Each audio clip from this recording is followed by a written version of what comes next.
ফুল ফুটুক আর না ফুটুক, আজ বসন্ত। দেখতে দেখতে চলে এলো বাঙালির অন্যতম প্রধান একটি উৎসব পহেলা ফাল্গুন অথবা বসন্ত বরণ। তো ইতিমধ্যেই অনেকে পহেলা ফাল্গুনের জন্য ড্রেস চুজ কিংবা মেকিং করা শুরু করে দিয়েছেন, তাই ভাবলাম আমি আপনাদের সাথে পহেলা ফাল্গুনের জন্য একটি ডিজাইন শেয়ার করি। তো আমার আজকের এই ভিডিওটি বা আজকের এই টিউটোরিয়ালটি মূলত পহেলা ফাল্গুনকে কেন্দ্র করে। তো যারা একটু ইউনিক কিছু খুঁজছেন পহেলা ফাল্গুনে, সবার থেকে একটু ডিফারেন্ট কিছু করতে চাচ্ছেন, তাদের জন্য আমি বলবো এই ডিজাইনটি একবার ট্রাই করে দেখতে পারেন। শুরুতেই আমি এখানে হোয়াইট পেস্ট দিয়ে ফুলের পাপড়িগুলোতে বেস দিয়ে নিচ্ছি।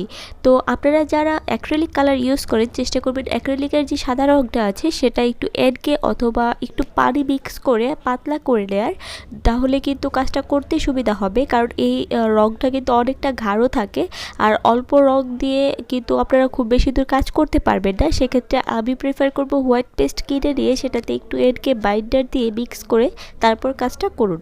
তো দেখুন আমার এখানে কিন্তু তুলি চালাতে মোটেও অসুবিধা হচ্ছে না, আমি খুব ইজিলি তুলিটা চালাতে পারছি। তার কারণ হচ্ছে আমি এখানে যে হোয়াইট পেস্টটা কিনে এনেছি সেই হোয়াইট পেস্টটা কিন্তু এমনিতে অনেকটা পাতলা থাকে, তার সাথে আমি আবার নতুন করে এনকে এবং বাইন্ডার মিক্স করে এটাকে একটু পিচ্ছিল করে নিয়েছি। তো এই কাজটা করলে একে যেমন আপনি অল্প রং দিয়ে অনেকটা কাজ করতে পারবেন, দুই হচ্ছে তুলিটা চালাতে খুবই সুবিধা হবে, ইজিলি তুলিটা চলবে, আর তিন হচ্ছে আপনার কাজের ফিনিশিংটা স্মুথ আসবে। পেজ দেওয়া হয়ে গেলে এবার আমি ভেলভেট যে রেড কালারটা আছে, অর্থাৎ একটু ডিপ রেড, সেই কালারটা দিয়ে আমি এই হোয়াইট যে বেসটা দিয়েছি তার উপরে রঙটা দিয়ে দিচ্ছি। তো এইটা চেষ্টা করবেন যে সাদা বেসটা আছে এটা একটু শুকনো থাকা বা একটু ভেজা থাকা অবস্থায় দেওয়ার জন্য। দেখুন যে আপনার দ্বিতীয় রং অ্যাপ্লাই করার আগেই এই সাদা রঙটা শুকিয়ে গিয়েছে, তাহলে ব্রাশটাতে অল্প একটু পানি দিয়ে, এই পানিটা যেন খুব বেশি না হয়, জাস্ট একটু মোছা মোছা যাতে ব্রাশটা ভিজে, এই টাইপের পানি দিয়ে হালকা করে একটু প্রলেপ দেয়, তাহলে দেখবেন যে রঙটার সাথে সাদা রঙটার সাথে লাল রঙটা খুব ভালোভাবে মিক্স হয়ে যাচ্ছে। প্রথমে আপনারা চেষ্টা করবেন সাদা রঙটা ভেজা থাকা অবস্থায় লাল রঙটার সাথে পুরো ফুলের পাপড়িটা কালার করে নেওয়ার। তারপর যখন রঙটা পুরোপুরি শুকিয়ে যাবে, তারপর এক সাইড থেকে রঙটা তুলে একটু গাঢ় করে দেবেন, তাহলে একটা আলো ছায়া ভাব আসবে। যদি শুরুতে সবাই খেয়াল করে থাকেন তাহলে দেখবেন আবার ফুলের পাপড়ির একটা সাইড একটু গাঢ় ছিল এবং অপর সাইডটা একটু হালকা ছিল। তো আমি মূলত এই কাজটাই করেছি, প্রথমে পুরো ফুলটাতে কালার করে নিয়ে যখন রঙটা পুরোপুরি শুকিয়ে গিয়েছিল তখন আমি এক সাইডটা গাঢ় করে নিয়েছি, অর্থাৎ এক সাইডে একটু বেশি করে রং অ্যাপ্লাই করেছি এবং অপর সাইডটা কিন্তু ফাঁকা রেখেছি। তো যদি কখনও আপনার রং অ্যাপ্লাই করতে গিয়ে দুইটো সাইডই গাঢ় হয়ে যায়, সেক্ষেত্রে তুলিতে অল্প একটু হোয়াইট পেস্ট দিয়ে অথবা সাদা রঙটা দিয়ে অপর পাশটাতে একটু ভালোভাবে মিক্স করে নেবেন। কাজটার ক্ষেত্রে কিন্তু ব্লেন্ডিং করাটা খুব বেশি জরুরি, ব্লেন্ডিংটা একটু ভালোভাবে করলে দেখবেন আপনার কাজের আউটপুটটা খুবই ভালো আসবে। পুরো ডিজাইনটা ড্রয়িং টিউটোরিয়াল কিন্তু আমি আগেই করে দেখিয়েছি খাতাতে, এবং সরাসরি কাপড়ে কিভাবে ডিজাইনটা আঁকবেন তা কিন্তু আমার চ্যানেলে আপলোড করা আছে। তো যারা দেখেননি তারা চাইলে, যদি আপনাদের পরে হয় দেখলে কোনো উপকার হবে বা দেখলে কিছু শিখতে পারবেন, তাহলে কিন্তু অবশ্যই দেখে আসবেন। আমি ডেসক্রিপশন বক্স এবং আই বাটন দুই জায়গায় লিঙ্ক দিয়ে দেওয়ার ট্রাই করব। কিভাবে আমি ছোট বড় সবগুলো ফুল কিন্তু করে নিয়েছি। এবার ফুলের মাঝখানে যে বৃত্তটা আছে সেটা আমরা ভরাট করে নিব। তার জন্য শুরুতে আমি নিয়ে নিয়েছি 0 সাইজের একটা রাউন্ড ব্রাশ। তো এক্ষেত্রে আপনারা রাউন্ড ব্রাশই ইউজ করার ট্রাই করবেন। তো প্রথমে আমি হলুদ রং দিয়ে, এটা কিন্তু বাসন্তী কালার, বাট ক্যামেরাতে বা রংটা ভেজে থাকা অবস্থায় এটাকে অনেকটা লেমন ইউলো কালার দেখাচ্ছিল। লেমন ইউলো কালারটা আরেকটু লেমনিশ থাকে, বাট এই কালারটা যখন শুকিয়ে যায় তখন কিন্তু একেবারে বাসন্তী একটা কালার চলে আসে।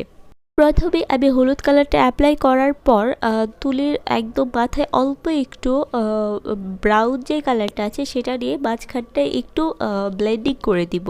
এটা জাস্ট যাতে পুরো হলুদ কালারটা বোঝা না যায়, একটু যাতে ডার্ক মনে হয়, তার জন্য এই কাজটা করা। আপনারা চাইলে শুধু হলুদই রাখতে পারেন।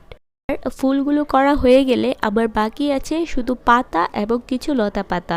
তো এই পাতাগুলো দেখুন আমি এখানে একটু ডিজাইন করেছি, 3 থেকে 4টা খোপ করেছি, সেখানে আমি সবুজ এবং হলুদ এই দুইটা কালার মিক্স করে অ্যাপ্লাই করেছি।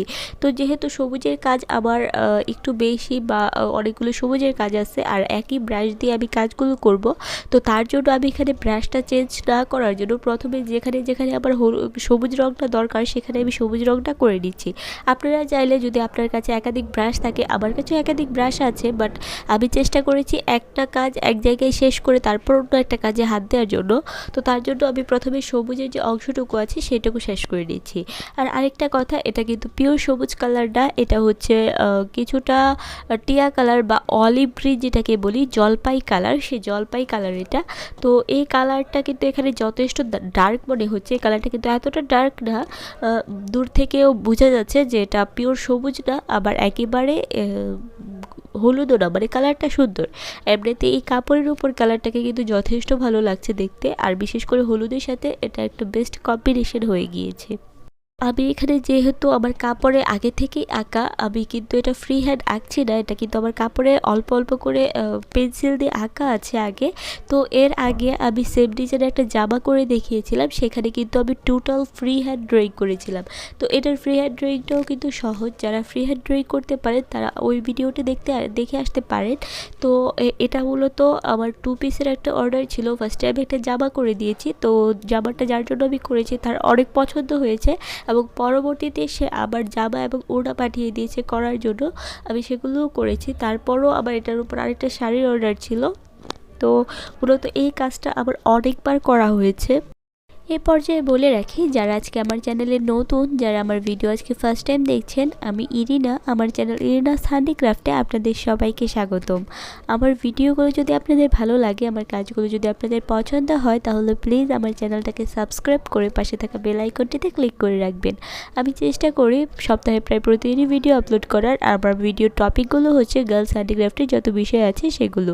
তো আমি মূলত হ্যান্ড এমব্রয়ডারি থেকে শুরু করে হ্যান্ড পেন্টিং, ব্লগ, বাটিক, টাই এবং কিছু dress making tips and tricks আপনাদের সাথে শেয়ার করে থাকি। তাছাড়াও আমি হ্যান্ড পেন্টিং এবং হ্যান্ড এমব্রয়ডারি বিভিন্ন design drawing, design idea share করে থাকি। তো যদি আমার কাজগুলো ভালো লাগে তাহলে প্লিজ আমার সাথেই থাকবেন আর আমাকে বেশি বেশি করে সাপোর্ট দেবেন। একটু খেয়াল করে দেখুন, সবুজ কালারটা অ্যাপ্লাই করা হয়ে গেলে আমি অল্প অল্প ব্রাউন কালার দিয়ে সবুজের সাথে এটাকে ব্লেন্ড করে দিচ্ছি। তো এই কাজটা করলে কি হয়, রংটার যে একটা শেড আছে সেখানে আলাদা একটা শেড ক্রিয়েট হয়, আর এই শেডটা কিন্তু শুকিয়ে যাওয়ার পর দেখতে অনেক সুন্দর লাগে। কারণ নর্মালি পাতাগুলো কিন্তু দেখতে সব একরকম হয় না, কোনোটা একটু ডার্ক হয়, কোনোটা একটু ডিপ হয়, তো কোনোটা একটু লাইট হয়। তো আমি এই ভাবটা চেষ্টা করেছি একটু ফুটিয়ে তোলার, আর পুরো কাজের ফিনিশিংয়ের পর আসলে দেখতে এই কাজটা অনেকটা সুন্দর লাগে। তো আপনারা চাইলে এই ট্রিক্সটা ফলো করতে পারেন কিংবা অ্যাভয়েডও করতে পারেন। মধ্যে আমার হাফ কাজ কিন্তু কমপ্লিট হয়ে গিয়েছে, আবার পাতাগুলো মুট করা হয়ে গেছে, অল্প একটু উপরের দিকে বাকি আছে। এখানে কিছু ডালপালা আছে, সেগুলো আমি এখন আপনাদের সাথে একটু করে দেখাবো। ডাল এবং লতাগুলোর জন্য কিন্তু আপনারা এখানে রাউন্ড ব্রাশ ইউজ করতে পারেন। এখানে আপনারা 0 কিংবা 00 যে সাইজটা আছে সেটা ইউজ করলে বেশি ভালো হয়। তো আমি এখানে 0 সাইজের যে রাউন্ড ব্রাশটা সেটা দিয়েই কাজটা করে নিয়েছি। ডালগুলোতেও কিন্তু আমি অলিভ যেই গ্রিন কালার আর ব্রাউন কালার দুইটা মিক্স করে চেষ্টা করেছি কালারটা অ্যাপ্লাই করার। যদি এভাবে করতে না চান, জাস্ট একটা কালার দিয়ে করলেই হবে। তো আমি চেষ্টা করেছি শেডটা একটু ডিফারেন্ট দেখানোর, তার জন্য আসলে এভাবে অ্যাপ্লাই করা। আপনারা চাইলে জাস্ট একটা কালার দিয়েও কাজটা করে নিতে পারেন। Jet planes in the night sky with you, getting high in the sunrise with you, getting through all the bad times with you. I wasn't missing a thing, now I do. And I wish that I could build a time machine, 'cause time moves on and now you're gone. Oh, if only I could build a time machine, I'd come and get you. I can't forget you. I miss you, I miss you, I miss you all the time. I wish that you were mine.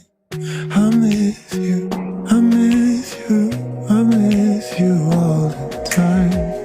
I wish that you were mine.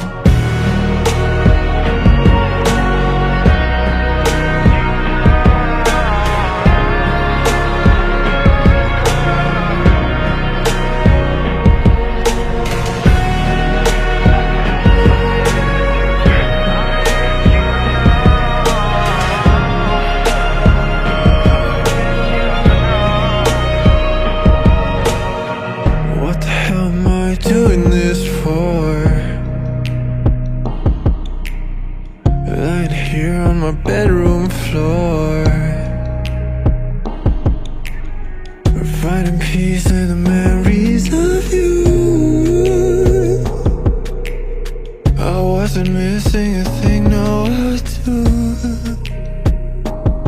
And I wish that I could build a time machine, 'cause time moves on, and now you're gone.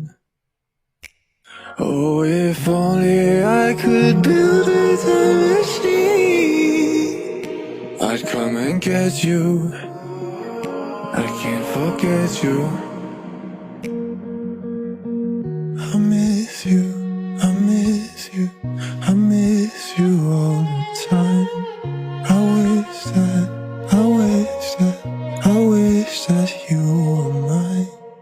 I miss you, I miss you, I miss you all the time.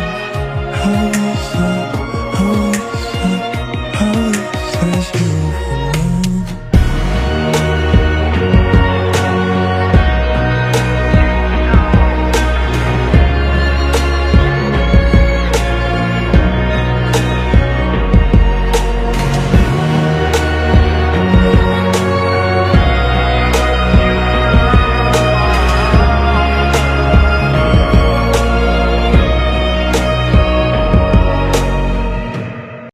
তো দেখুন আমি এখানে কিন্তু হলুদ কালারটা অল্প অল্প করে মিক্স করে নিচ্ছি। এটা এখানে আর কোনো রং মিক্স করা হবে না, আর কোনো শেড চেঞ্জ হবে না, জাস্ট ফাঁকা জায়গাগুলোতে হলুদ কালারটা অ্যাপ্লাই করে দিব। তো এরই মধ্যে দেখুন আমার কাজটা কিন্তু কমপ্লিট হয়ে গিয়েছে আলহামদুলিল্লাহ, খুব সুন্দরভাবে এবং কোনো ঝামেলা ছাড়াই আমি কাজটা কমপ্লিট করতে পেরেছি। তো ভিডিওটি কেমন লাগলো, আমার এই টিউটোরিয়ালটি আপনাদের কেমন লাগলো অবশ্যই কিন্তু আমাকে কমেন্ট করে জানাতে ভুলবেন না। যদি ভালো লাগে তাহলে প্লিজ একটা লাইক দিয়ে বেশি বেশি করে শেয়ার করে দিবেন আপনার ফ্রেন্ডস অ্যান্ড ফ্যামিলির সাথে। তো আজ এই পর্যন্তই, সবাই ভালো থাকবেন, সুস্থ থাকবেন, আমার জন্য অনেক অনেক দোয়া করবেন, আপনাদের জন্য অনেক অনেক ভালোবাসা রইল। আল্লাহ হাফেজ। Oh, if only I could build a time machine, I'd come and get you. I can't forget you.